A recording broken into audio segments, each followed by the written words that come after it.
아가서 5장 1절 한 절 읽겠습니다. 내 누이 내 신부야, 내가 내 동산에 들어와서 나의 몰약과 향 재료를 거두고 나의 꿀송이와 꿀을 먹고 내 포도주와 내 우유를 마셨으니 나의 친구들아 먹으라, 나의 사랑하는 사람들아 많이 마시라. 아멘. 기도하겠습니다. 하나님께서 예수 그리스도를 십자가에 못 박아 죽게 하시고 그로 인해서 우리가 어떠한 혜택 가운데에서 하늘의 은혜를 누리고 있는가를 오늘도 이 말씀 안에서 배우고 깨닫고 확신하게 하시옵시고 하나님께서 누리게 하신 그것으로 기뻐하고 즐기고 감사하는 저희가 되게 해주시옵소서. 예수님 이름으로 기도합니다. 아멘. 우리가 성경을 이제 보면서 한 가지 생각해야 될 부분은 이 성경에서 우리가 하나님의 일하심을 이제 보게 됩니다. 그런데 이 하나님의 일하심을 우리가 생각하게 되어지면은 그 어떤 것도 우리에게 이해가 되거나 납득이 되는 부분이 하나도 없다는 이제 그 사실입니다. 이렇게 말씀을 드리면 아무리 그래도 그렇지 우리에게 이해가 되는 부분이 있지 않겠는가 그렇게 생각할 수가 있고 나는 또 하나님의 일하심을 이해하고 있다 이렇게도 생각할 수가 있습니다. 그런데 제가 그 하나하나 생각해 보면은 우리 어떤 그 사고와 상식에 납득이 된다거나 이해되는 그런 하나님 일하심은 없습니다. 가령 이런 문제가 있습니다. 이제 구약에는 그 선지자가 있고 신약에는 사도가 있습니다. 이 선지자도 사도도 하나님께서 불러 세우신 일꾼들, 사람들이죠. 그런데 하나님이 불러 세우신 그 참된 선지자, 참된 사도들만 이제 세상에 있었던 것이 아니라 거짓된 사람들, 거짓 선지자도 있고 거짓 사도도 있었습니다. 이처럼 그 거짓된 것을 가르치는 그 선지자, 사도들 때문에 그 당시에 이스라엘 백성들 그리고 또 신약에는 기독교인들 이 사람들이 이제 혼란을 겪게 되죠. 그리고 참된 말을 했던 그 선지자와 사도들은 이제 그로 인해서 또 고난을 겪기도 했습니다. 우리 상식, 우리 생각대로 한다면은 이제 하나님께서 선지자와 사도를 불러 세우셨고, 그럼 하나님께서 그들에게 함께 하실 것이고, 또 하나님이 그들의 일을 도우실 것이다. 이게 우리 상식입니다. 그런데 그런 그 참된 선지자와 사도들이 거짓 선지자 때문에 고난을 겪는다. 그런 일은 없어야 되지 않겠는가 하는 것이 우리가 생각할 수 있는 일방적인 이제 사고라고 할 수가 있습니다. 하나님은 참된 선지자 편이다. 그러면 그들 편을 들어서 거짓된 자들을 이겨야지. 그렇게 생각할 수가 있는 것이죠. 근데 우리가 성경을 이제 보게 되면은 그 상황은 항상 반대로 나타납니다. 참된 선지자와 사도가 고난을 겪죠. 거짓된 자도로 인해서. 이걸 우리가 한편으로 생각해 보면은 하나님께서 이 세상에 거짓된 사람들을 남겨놓지 않으면은 문제는 간단하게 해결되는 겁니다. 거짓말을 하는 그 선지자, 그 사도들을 하나님께서 심판해버리고 없애버린다거나 그들의 활동을 하나님께서 막으시면서 그 참된 선지자와 사도들만 이 땅에 남겨놓는다면은 이 세상엔 당연히 하나님의 참된 말씀만 퍼질 것이 아닌가. 그렇게 생각할 수가 있죠. 그렇게 하면은 가장 간단합니다. 혼란도 쉽게 사라지는 상황이 되겠죠. 지금도 보면은 이 복음을 전한다는 목사들이 교회에 가득하는 것이 아닙니다. 성경이 아닌 거짓된 걸 가르치는 그런 사람들로 수두룩한 게 지금의 현실이죠. 그래서 교인들이 굉장히 헷갈려합니다. 이 목사는 이렇게 말하고 저 목사는 저렇게 말하는데 뭐가 옳은지 모르겠다. 그렇게 이제 호소하는 사람들도 있습니다. 그러면은 거짓된 걸 가르치는 목사를 하나님께서 벼락을 내려가지고 죽게 한다. 그래서 세상에는 복음만 전하는 목사만 남게 된다. 그러면 문제는 해결되는 것이거든요. 어느 교회를 가도 복음을 전하는 목사만 있고 어느 교회를 가도 복음만 듣게 되고, 그렇다면은 내가 어느 교회를 가야 될지 교회를 고르고 말고 할 것도 없는 겁니다. 그냥 아무 교회만 가면 되거든요. 얼마나 편하냔 말이에요. 근데 지금의 현실은 그렇게 되고 있지를 않습니다. 하나님께서 역사하시고 하나님이 간섭하시고 하나님이 이끌어가시는 세상이다. 그렇게 얘기를 하는데 이 땅 현실은 도무지 어떤 그 복음을 전하는 교회를 찾아보기 힘들게 되어 있단 말입니다. 그래서 복음을 듣고 그 말이 맞는 말처럼 들린다 할지라도 여기저기 또 사방에서 복음과 반대된 말을 듣게 되면은 결국 그 다수로 마음이 기울어지는 거예요. 많은 사람이 다른 말을 하네. 그게 맞는가 보다. 그래 기울어지는 것이죠. 그러니 하나님께서 왜 이렇게 일하시는지를 생각해 보지 않을 수가 없는 겁니다. 우리는 그런 일을 일하시면 우리는 이해가 안 되는 거죠. 왜 거짓된 말을 하는 사람들을 이렇게 남겨놓고 계시느냐? 왜 그들 활동을 하나님께서 두고 보고 계시는가? 우리는 그걸 이해할 수가 없단 말이에요. 우리는 이런 문제에 대해서 어떤 답을 내려야 되겠는가? 우리는 답을 쉽게 찾지를 못합니다. 그렇기 때문에 성경 보면서 하나님 일하심을 이해한다 나는 그렇게 우리는 섣불리 얘기할 수가 있는 게 아닌 거예요. 근데 우리가 성경을 보게 되면요, 성경은 처음부터 그런 의문을 던지면서 시작을 하고 있는 겁니다. 그게 뭐냐면은, 자, 사탄이 땅에 존재하는 상태에서 하나님이 세상과 인간을 창조하셨다는 겁니다. 그렇게 성경은 우리에게 의문되는 일로 그렇게 이미 시작되고 있는 거예요.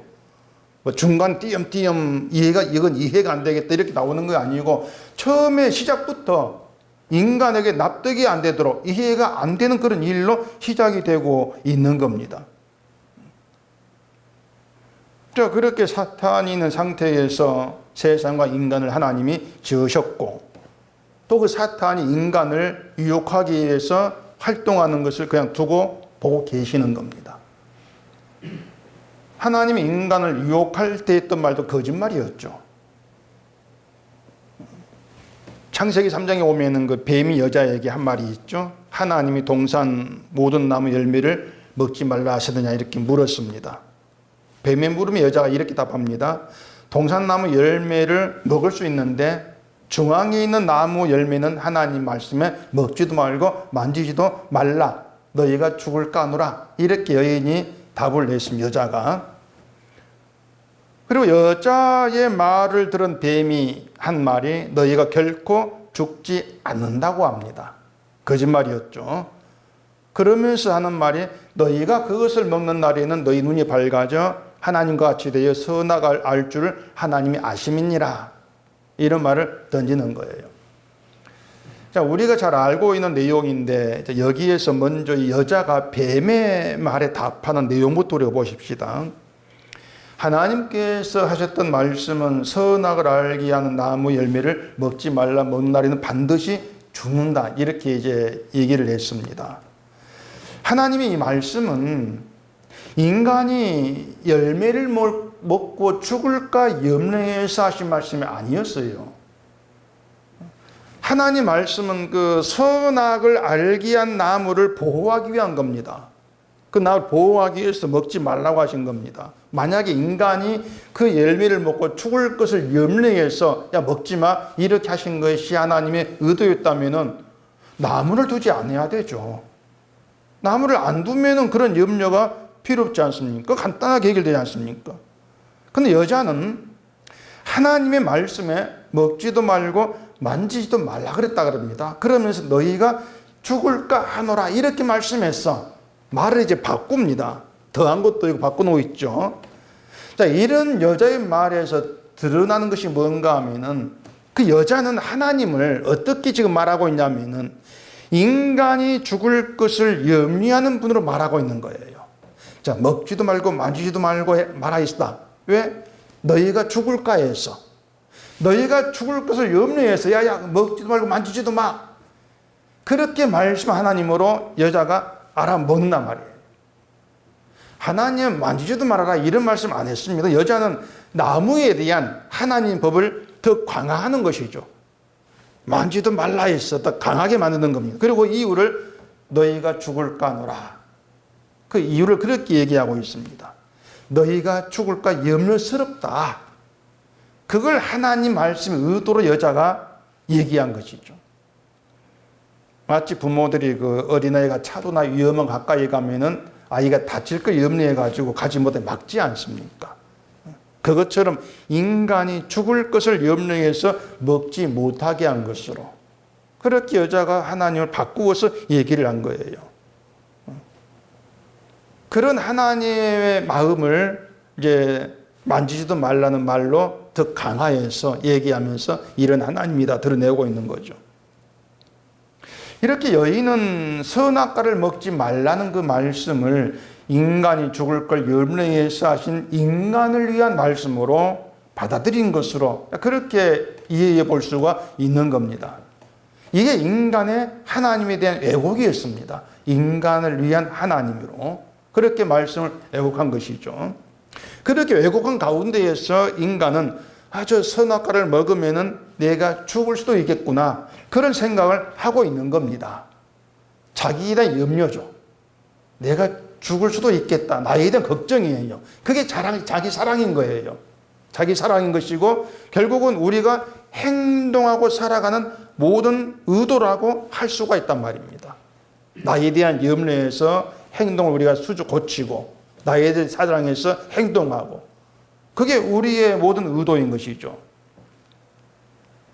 하나님 말씀을 지켜야 된다 이렇게 말하는 사람들에게 하나님 말씀을 지켜야 될 이유가 뭡니까? 이렇게 물으면은 아마 대다수는요, 말씀을 지키지 않는 건 믿음이 없는 것이고 그러면 지옥 가니까, 이렇게 답이 많이 나올 거예요.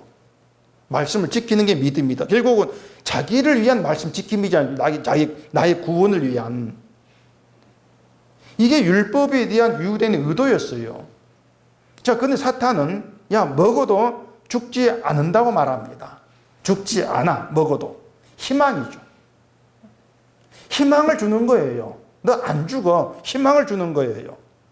자, 여자는 저걸 먹으면 내가 죽을 수도 있어 염려하고 있는데 죽지 아니한다, 희망의 말을 던지는 게 사탄이라는 것입니다.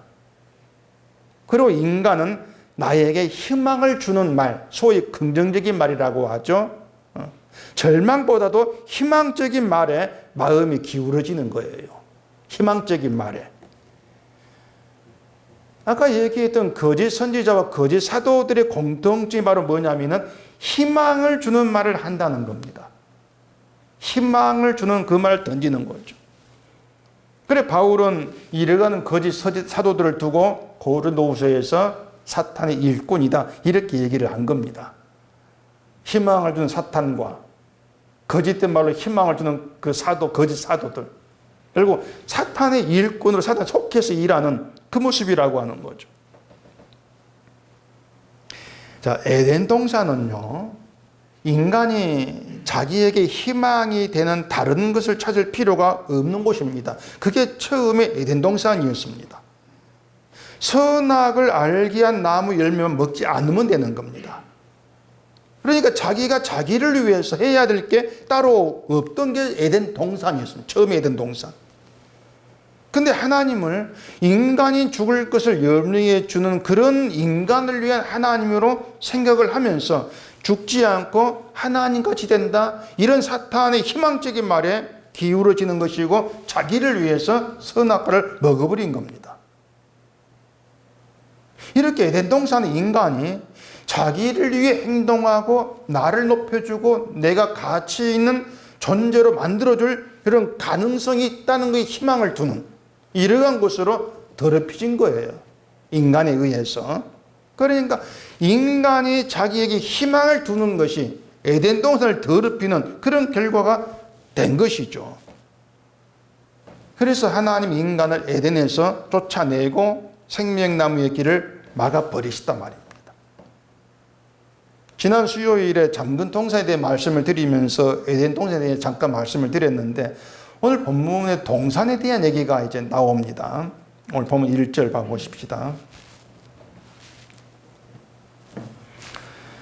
내 누이 내 신부야 내가 내 동산에 들어와서 나의 몰약과 향재료를 거두고 나의 꿀송이와 꿀을 먹고 내 포도주와 내 우유를 마셨으니 나의 친구들아 먹으라 나의 사랑하는 사람들아 많이 마시라. 이런 내용입니다. 자, 신랑이 자기 동산에 찾아왔습니다. 자기 동산입니다. 그리고 그 동산에서 몰약과 향재료를 거두고 또 꿀송이와 꿀을 먹고 포도주와 우유를 마셨는데 그것들을 모두가 다 내 것으로 말합니다. 여기에 우리가 주목을 해야 됩니다. 내 것, 나의 몰약, 나의 향재료, 나의 꿀송이, 나의 꿀, 내 포도주와 내 우유, 이렇게 얘기를 하고 있습니다. 자, 신랑의 동산이니까 뭐 신랑의 것이라고 말하는 게 당연하지 않습니까? 이렇게 하겠지만 내용이 좀 복잡해요. 그 앞에 4장 16절 봐보십시다. 북풍아 일어나라 남풍아 오라 나의 동산에 불어서 향기를 날리라 나의 사랑하는 자가 그 동산에 들어가서 그 아름다운 열매 먹기를 원하노라. 그러니까 이건 여인의 놀이라고 했습니다. 여인이 여기에서 나의 동산 이렇게 말합니다. 나의 동산. 그리고 나의 사랑하는 자가 나의 동산에 들어가서 아름다운 열매 먹기를 원한다 그럽니다. 근데 오늘 본문에서는 신랑이 신부의 동산이라고 하지 않고 내가 내 동산에 들어와서 이렇게 얘기합니다. 내가 내 동산에 들어와서. 그러니까 이 문구대로 하면은 여인은 내 동산에 내 사랑하는 자가 들어와서 열매 먹기를 원하는데 신랑은 자기 동산에 자기가 찾아가서 열매를 거두고 자기 열매를 거두고 먹고 마시고 즐긴다. 이런 의미가 되는 거예요.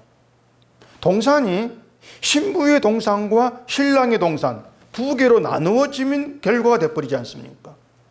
두 개가 있는 거예요. 그리고 신랑은 자기 동산에 간다. 여자의 동산 무시가 되는 그런 결과가 되지 않겠습니까? 그 내용이 참 복잡하죠. 이렇게 보면은. 고린도전서 3장 16절에 보면은 이런 내용이 있습니다. 너희는 너희가 하나님의 성전인 것과 하나님의 성령이 너희 안에 계시는 것을 알지 못하느냐? 잘 알죠. 신자를 가리켜서 하나님의 성전이라고 합니다. 너희는 내 성전이다. 이 말대로 우리는 성령 받은 내가 하나님의 성전이다. 우리는 그렇게 생각하게 되죠. 내가는 성전이야. 이것 때문에 많은 사람들이 신자가 거룩한 성전이기 때문에 악한 마음 품으면 안 되고 행실도 선해야 되고 그런 생각을 합니다. 내가 거룩한 성전이니까 거룩하게 성전답게 살아야 한다. 그런 생각이죠. 자, 그러면 요한복음 2장을 봐보십시다. 요한복음 2장 19절입니다. 예수께서 대답하여 이르시되 너희가 이 성전을 헐라 내가 사흘 동안에 일으키리라.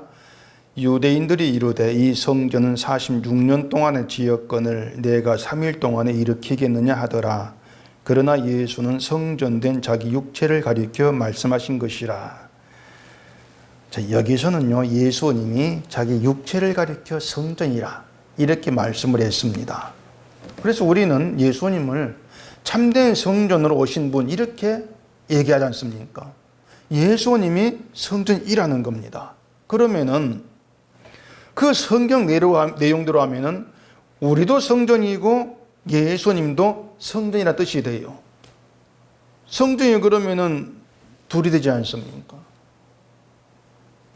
성전은 둘이 될 수가 없는 거예요. 그래 이걸 우리가 어떻게 해석을 해야 하냐 말이에요. 우리도 성전이고 예수님도 성전이다. 신부의 동산이 있고 신랑의 동산이 따로 있고. 고린도전서 6장을 봐보십시다. 6장 19절입니다. 너희 몸은 너희가 하나님께로부터 받은 바 너희 가운데 계신 성령의 전인 줄을 알지 못하느냐. 너희는 너희 자신의 것이 아니라 값으로 산 것이 되었으니 그런즉 너희 몸으로 하나님께 영광을 돌리라. 자, 우리가 하나님의 성전인데 너희는 너희 자신의 것이 아니라고 합니다. 성전인데 그냥 성전 된 것이 아니고 값으로 산 것이 되었다는 것이에요.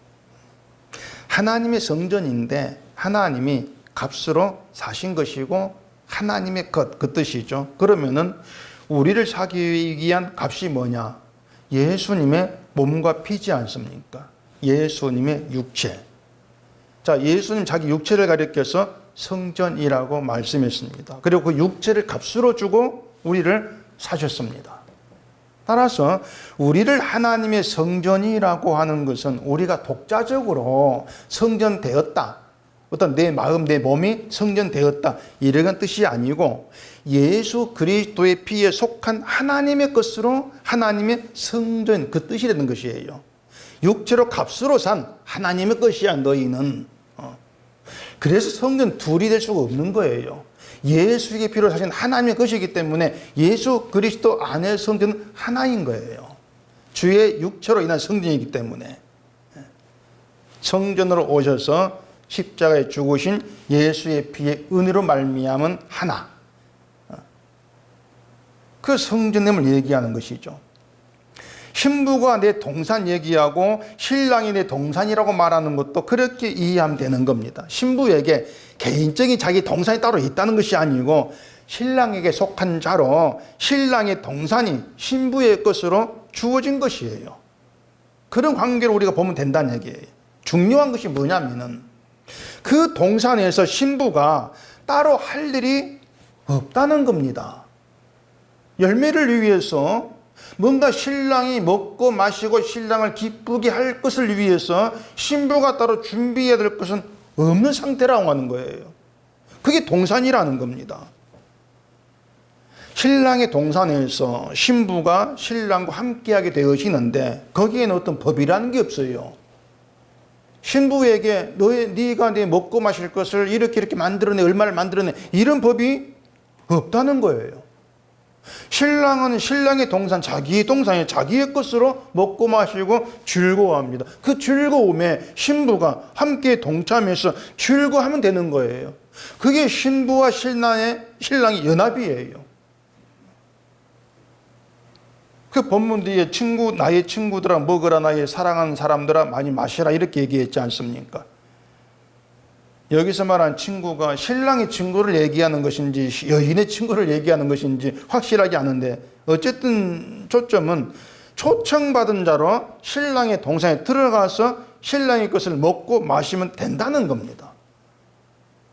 그게 신랑의 동산이라는 거예요. 이것이 그리스도의 신부로 그리스도 연합된 신자된 사람의 참된 현실입니다. 우리 현실이에요. 신랑에게는 다른 법이 없다 그랬습니다. 신랑에게 있는 건 사랑밖에 없어요. 사랑이 전부예요. 다른 법이 없어요. 사랑이 전부인 이걸 두고 평화라고 얘기합니다. 이 평화는 사람과 사람이 싸우지 않는 그런 평화를 얘기하는 것이 아니라 신랑이 법을 가지고 신부를 판단하고 간섭하고 신부를 책망하는 그런 상태의, 그런 게 없는 상태의 평화, 그걸 얘기해요. 신랑이 신부를 보고 못마땅해 하거나 마음에 들어 하지 않는 것이 없는 거예요. 신부는 그런 신랑의 사랑을 알고 그 사랑을 즐기고 감사하는 그것만의 상태, 이게 평화인 겁니다. 근데 사랑이 주는 이 평화를 누가 깨버린가 하면 항상 신부가 깨요. 인간이 깨고 있는 거예요. 어떻게 깨는 겁니까? 자기를 돌아보죠. 그러면서 자기에 대해서 판단을 하는 것입니다. 자기의 또 외모, 자기의 조건, 자기가 살아가는 걸 생각하고 부족하다고 하면서 내가 이래가 천국 가겠나? 이게 평화를 깨버리는 거예요. 사랑이 주는 평화를. 결국 이게 뭔가 하면은 항상 인간이 나에게 희망이 될 만한 것만 찾는다는 겁니다. 기도를 뭔가 많이 했다고 생각이 되어지면은 기도가 자기의 복과 구원의 믿음의 희망이 되는 것이죠. 기도를 많이 했다는 게. 그 기도를 신랑을 기쁘게 할 수 있는 자기 아름다운 것으로 간주해 버리는 거예요.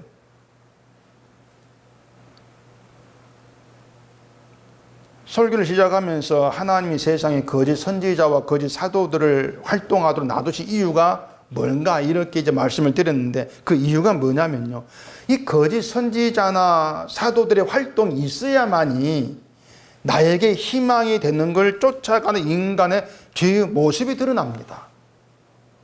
거짓된 말을 쫓아가는 그런 우리의 본심이 드러나는 것이죠. 예수님이 오셨는데 십자가에 죽여버린 이유가 뭐겠습니까?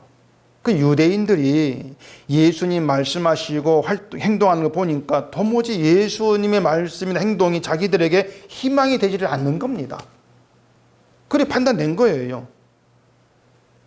유대인들은 메시아를 기다렸습니다. 어떤 메시아냐면 자기들에게 희망을 주는 메시아예요. 희망을 주고 희망이 되는 그런 메시아를 기다린 것입니다. 율법을 지키기 위해서 온 힘을 다하는 그런 자신들을 칭찬해 주고, 그러면서 나는 하나님을 향한 너희 헌신을 기쁘게 본다, 그런 한 뜻을 따라서 너희에게 다윗의 영광을 회복시켜 주기에 내가 찾아왔어, 희망이 있는 말이죠.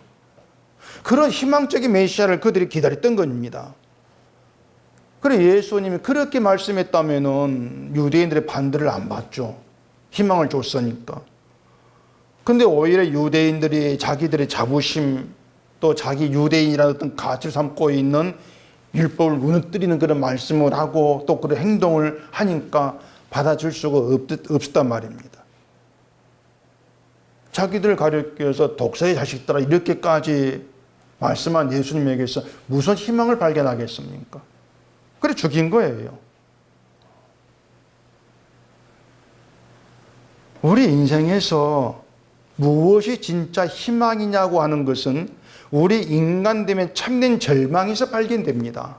참된 절망에서 발견할 수가 있는데, 유대인들은 자기들을 절망적인 존재로 보지 않으려고 한 겁니다.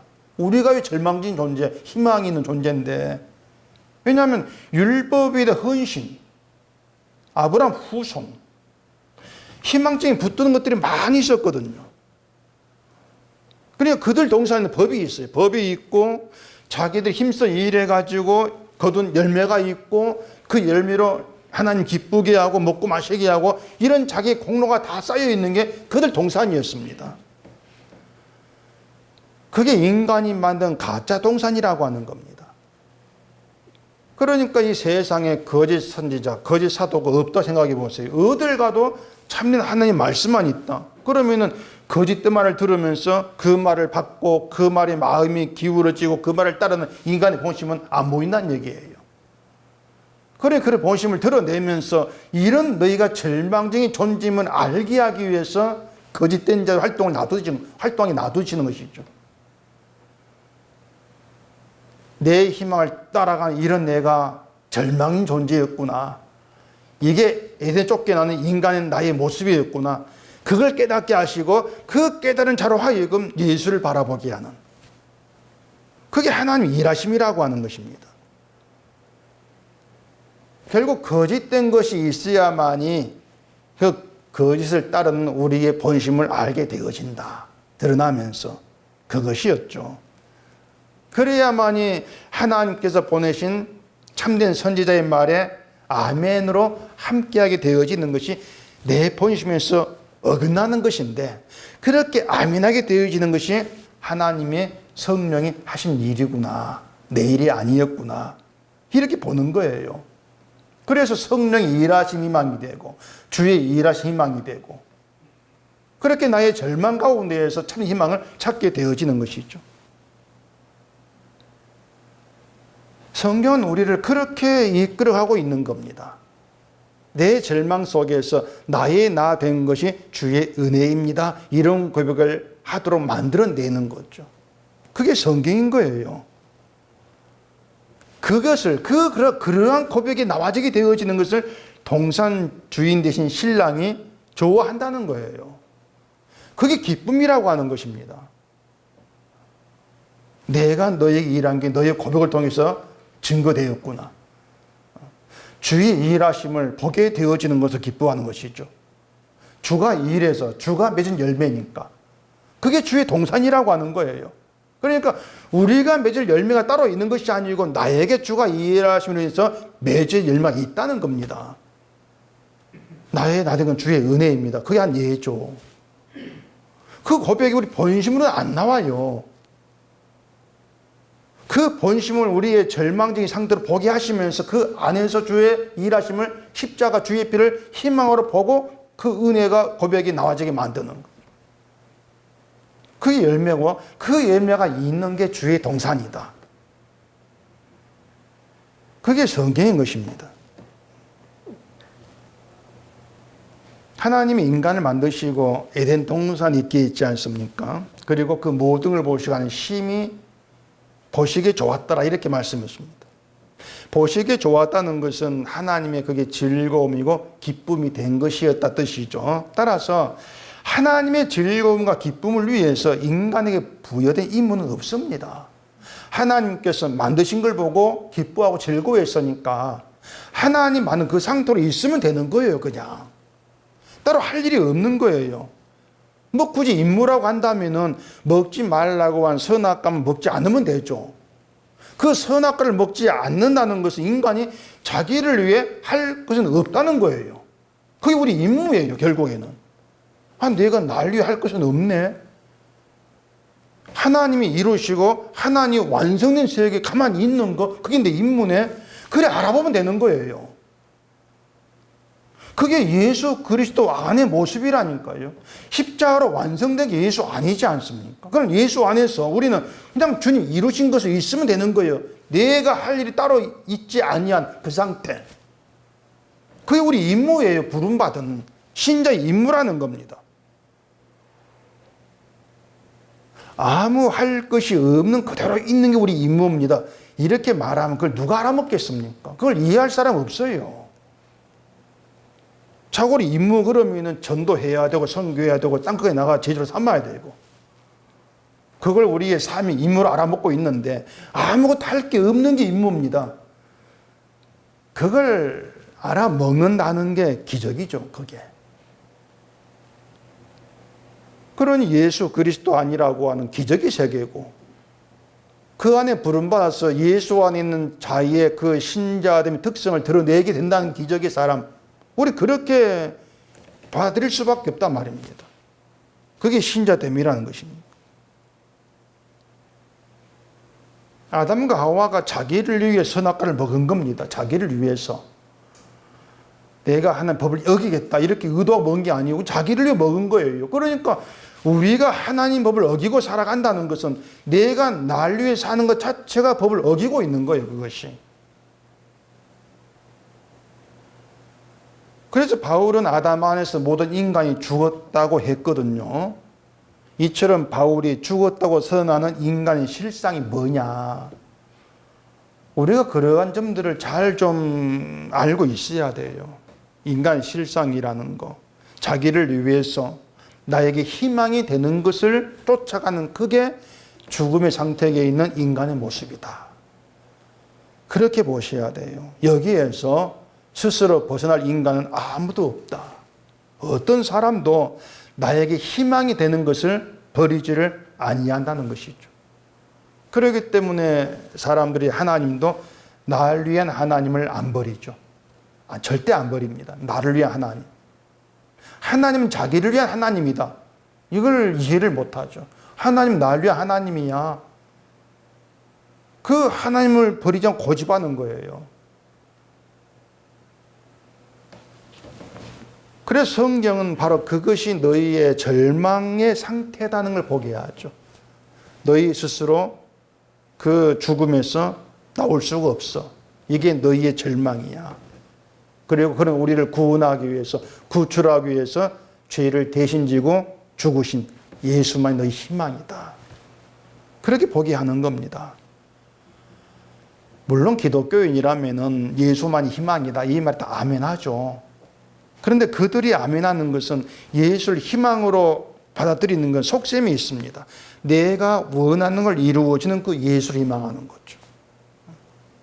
내가 부자 되고 내가 행복하게 잘 사는 인생이 되도록 나를 도와주는 그 예수. 그 예수가 희망이야.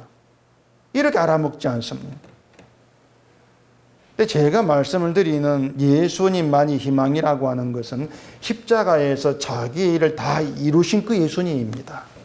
그 예수만이 희망인 거예요. 그리고 예수님만이 희망이다 이렇게 얘기할 때 그 의미는 그 예수님 안에서는 내가 애쓰고 내가 이룰 것은 아무것도 없다 그 뜻입니다. 이걸 분명히 우리가 받아들여야 돼요. 예수님만 희망이니까 내가 희망을 삼을 다른 일을 만들어낼 이유가 없어. 그게 예수 아니야. 그렇게 알고 있어야 돼요.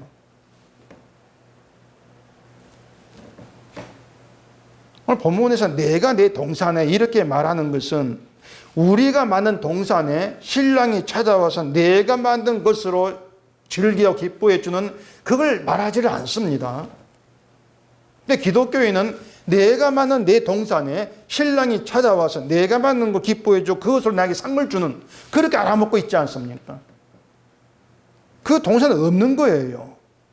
내가 내 동산 이 말은 우리가 끼어들 것이 없다는 뜻입니다. 그 동산 주인이 다 이루었으니까 다 준비해 놨어요. 다 완성해 놨어요. 열매 다 있고 먹고 마시고 다 있어요.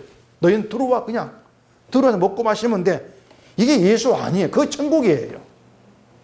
그걸 믿는 게 신앙이고요. 그러니 그 주의 동산으로 초청받은 신자의 의무는 그 안에서 그냥 주가 이루신 걸 먹고 마시는 것이지 그 안에 내가 뭔가 주를 기쁘게 보겠다 해야 될 것이 없다. 이걸 아는 거. 그러니까 다시 말하자 아무것도 할 것이 없으면 아는 게 우리 임무예요. 그게 신자됨이에요. 이게 이해가 되시고 여기 아멘 되신다면은 성령이 일하신다. 그렇게 결론 내릴 수밖에 없습니다. 우리가 똑똑해서가 아니죠. 우리의 지식, 우리의 똑똑함 늘 내 희망, 내게 가능성 있는 거 찾아갑니다. 그게 우리 지식이에요. 그래 그런 것들 끊어지고 내 희망을 위해서 아무것도 할 게 없다는 게 내 의무라는 말이 아멘 되어진다. 성령의 간섭 없이는 주의 영이 함께하지 않고서는 그 말에 거기에 대한 답을 찾을 수 없죠. 성령이 함께하십니다. 이렇게 얘기할 수밖에 없다는 얘기입니다. 제가 다시 얘기하지만은 자 신랑의 것으로 먹고 마시고 즐거워하는 그 자리 그 동산으로 부름받고 초청을 받아서 신랑의 것을 같이 먹고 마시는 것으로 참여하는 겁니다. 그게 신앙 세계입니다. 거기에는 당연히 경쟁이 없어요. 그 신앙 세계에는 비교도 없어요. 왜냐하면 신랑의 것을 가지고 먹고 마시니까 내 것이 아니고 경쟁도 없고 비교도 없죠. 고린도 교회 문제가 뭐였습니까? 성전하는데 자기 것 들고 와서 서로 제 것 있는 사람끼리 먹고 마시고 그게 문제였지 않습니까? 성찬에 들고 오는 빵, 떡, 그게 주의 피가 주의 살이라면 내 것을 들고 오나 개념이 없어야 되는데 이건 내 빵이야. 이건 내 포도주야. 그렇게 들고 오기 때문에 경쟁 비교가 있고 끼리끼리 모이고 이렇게 나오지 않습니까? 그 빵을 주의 몸이야. 그 포도 주의 피야. 이렇게 말하면서도 그 몸과 피의 의미를 모르는 거예요. 내 것 품고 들고 오는 거 오고 있는 거예요. 교회라는 걸 생각해 보면은 교회라는 그 터 안에서는 내 것, 내가 하는 것 정말 이게 나와질 수가 없어요. 왜냐하면 우리는 주의 피와 주의 몸을 믿고 나오는 게 교회니까 그 자리니까. 그 주의 동산에도 부름받았을 때 주의 것만 있으니까 당연히 내 것은 없어야 되죠. 동산 들어오기 전에 무엇을 했든 어떤 사람이었든 그런 건 전혀 중요하지가 않고 그냥 신랑의 것으로 똑같이 함께하고 먹고 마시고 나누면 되는 것. 근데 사람들이 그걸 싫어합니다. 정말로 싫어합니다. 왜냐하면 그런 동산에서는 내가 희망 삼았던 것, 내가 공로로 자랑할 만한 것이 다 무시되니까. 정말 싫어하죠. 그리고 아무것도 하는 것이 없이 주의 것으로 뭔가 불안함을 느낍니다. 보이는 것도 없는데. 바울이 예수 그리스도 안에서 이 말을 많이 했거든요. 이게 바울의 말이 그거예요. 예수 그리스도 안에 우리의 것은 들어있지 않다. 그 의미라는 걸 우리가 놓치면 안 돼요. 예수 그리스도 안에 내 열심, 내가 희망으로 삼았던 것, 그런 것 없어. 오직 주님의 공로만 있어. 주의 피, 그 은혜만 있어. 그게 하나님이 처음 지으신 에덴 동산, 처음의 상태입니다. 하나님의 것만 있어. 하나님이 하신 일만 있다. 그게 처음의 에덴 동산이었습니다. 인간이 자기를 위해 하는 것이 없는 그 상태를 말합니다. 그게 에덴이에요. 그 처음의 에덴 동산의 상태를 예수님이 십자가의 죽으심으로 다시 보이시고 있는 것이죠. 인간이 자기를 위할 것이 아무것도 없는 세계를 십자가의 죽으심으로 예수님이 이루었지 않습니까? 하나님이 에덴에서 인간을 쫓아내시고 그 인간에게 다시 찾아왔습니다.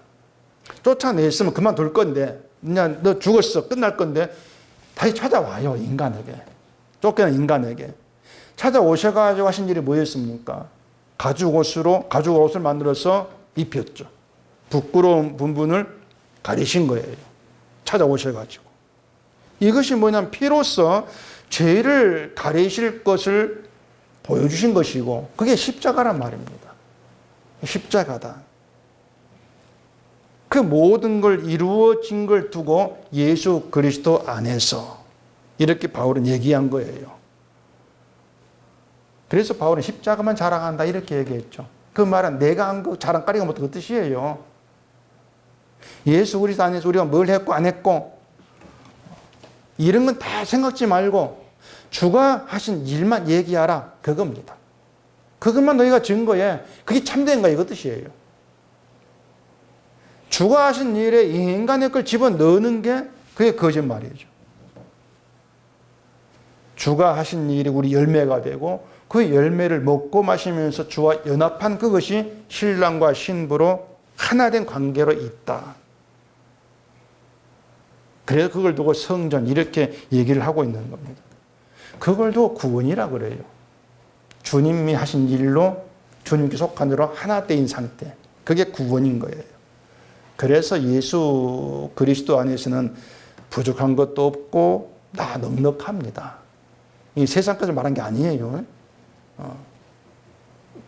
내가 아니라 주를 보게 되어지면은 부족한 게 없는 거예요. 내가 이걸 못해서 부족합니다. 그게 없어요. 주님께서 하신 일 우리를 채우고 있으니까 내가 한 일로 나를 채우려고 생각지 말고 주님이 하신 일 나를 채웠다, 이걸 생각해 보자는 말입니다. 그럼 부족한 게 없죠. 신자된 자가 이미 주의 일로 완성품인데, 완성의 증거물인데, 그럼 그게 넉넉함이지 않습니까? 근데 우리는 자꾸 나를 보면서 내가 부족해 이렇게 나오고 있더란 얘기입니다. 부족함이 없는 주의 세계로 목자 되신 예수님 우리를 이끌어 가신다는 생각해 보세요. 부족함인 세계로. 주가 나의 목자신 내가 부족함이 없습니다. 이런 고백이 절로 나오지 않겠습니까? 그 조항조라는 가수가 고맙소라는 노래 불렀죠. 이걸 김우주라는 사람도 불렀었는데, 우리가 주를 생각이 되어지면은 고맙소 이 노래 말고 달리 부를 노래가 없어요. 사실 그래요. 고맙소. 내가 주를 위해서 일하겠습니다. 무슨 일을 할까요? 우리가 설령 그렇게 자신 있게 나선다 할지라도, 그래? 네게 있는 걸 다 팔아가지고 다 나눠줘. 이 말씀 앞에서 우리는 끽소리도 못합니다. 할 말이 없는 거예요. 내가 주를 위해 뭔가 하겠다 건방진 겁니다. 그것이 교만이에요. 그러니까 사람들이 이런 인간을 몰라 너무 몰라요. 성경을 몰라 너무 모르고 예수를 몰라도 너무 모릅니다. 그래서 십자가 그리스도와 주의 동사 뭐 이런 말들은 다 보이지 않는 그런 말들이니까 희망 삼을 건 못 되고 눈에 보이는 내가 한 일, 내 열심을 희망으로 삼아버리는 것이죠. 하나님의 나라에서 우리가 행한 열심이랑 어떤 취급받을지는 이미 성경에서 예수님 말씀이 다 드러나고 있는데 성경을 보면서도 뭐 정신없이 보니 그걸 알지를 못하는 거죠. 믿음은요, 내가 내 인생을 위해서 주를 끌어당기는 게 아닙니다. 믿음은 주께서 나를 당겨 끌어가심을 아는 거예요. 그게 믿음이에요. 우리가 아무리 주를 끌어당긴다 해가지고 주께서 끌려오는 그런 주가 되겠습니까? 40일 금식 기도하고 무슨 일 다 한다 할지 주님께서 우리가 끌려오지를 않습니다. 감동을 시킨다? 그런 예수님은 없어요. 주가 택한 자를 끌어당겨 계실 뿐이죠, 그냥. 주가 끌어당길 때 그걸 견딜 자가 없습니다. 끌어갈 수밖에 없어요. 그걸 아는 겁니다. 내가 주께 끌려가고 있는 것이구나. 끌려가니까 이런 나에게서, 악한 나에게서 이런 은혜 고백이 나오고 있는 것이구나. 그렇게 알아보는 거죠. 그게 믿음이에요. 그걸 알았을 때에 주의 것으로 먹고 마시는 것이 얼마나 큰 기쁨인가. 이게 평강이구나. 이게 나의 자유구나. 그걸 알게 되어지는 것이죠. 그렇게 주께서 주님께 끌려가는 알았을 때에 내 뜻대로 안 되는 것도 알아요. 그게 믿음이에요. 그래서 오늘 말씀대로 주의 동산에서는요, 주의 것으로 먹고 마시고 즐기면 되는 겁니다, 그냥. 예수께 부름받았고 예수 안에 있다면 예수님 십자가 이루신 그 피의 은혜로, 그 사랑으로 즐기면 되는 겁니다. 그 안에서는, 주의 동산에서는 내 믿음을 보여주고 증거할 필요가 없습니다. 왜냐? 사랑을 입은 자로 불러받았으니까. 사랑을 입은 자로. 그러니까 주의 사랑으로, 주의 것으로 자랑하고 그걸 증거하면 되는 거예요. 그게 십자가예요. 우리 할 일은 바울처럼 그 십자가만 자랑하는 거예요. 십자가만 높이고 감사하는 그 길로 우리를 끌어가신다. 그런 주 일하시면 아멘 하면서 주님 나를 끌어가 주십시오. 안 끌려가려고 하면은 나를 때려서라도 굴복시키시고 끌어가시고 주의 동산에서 주의 것으로 먹고 마시면서 즐기게 해주십시오. 그 즐거움을 아는 자가 되게 하십시오. 그런 소원이 나와지게 되는 거죠. 그게 정말 주님께 연합된 주의 성도, 주의 신부됩니다. 이걸 우리 오늘 말씀에 생각해 보시고 끌려간다. 주의 동선에 들어와 있는 게 어떤 것인가 다시 깊이 돌아보는 저희가 되기를 바랍니다. 기도하겠습니다. 우리 아버지 하나님, 내가 내 동생에 들어와서 내 것으로 먹고 마신다는 그 현실을 우리가 오늘 말씀을 통해 들었습니다. 예수 그리스도 안이 바로 그러한 동산이라는 것을 우리가 알게 되어집니다. 예수님이 십자가에서 모든 걸 이루셨고 완성하셨고 모든 걸 차려놓으시고 우리에게 들어와서 주의 것으로 먹고 마시라고 합니다. 신자되면 주의 동산에서 그 주의 것으로 먹고 마시고 기뻐하는 것임을 깨달아 알게 하시고 오직 우리를 그러한 부족함이 없는 넉넉함의 세계에 부름신 주의 은혜로 감사하고 높이고 자랑하는 저희가 되게 해주시옵소서. 예수님 이름으로 기도합니다. 아멘.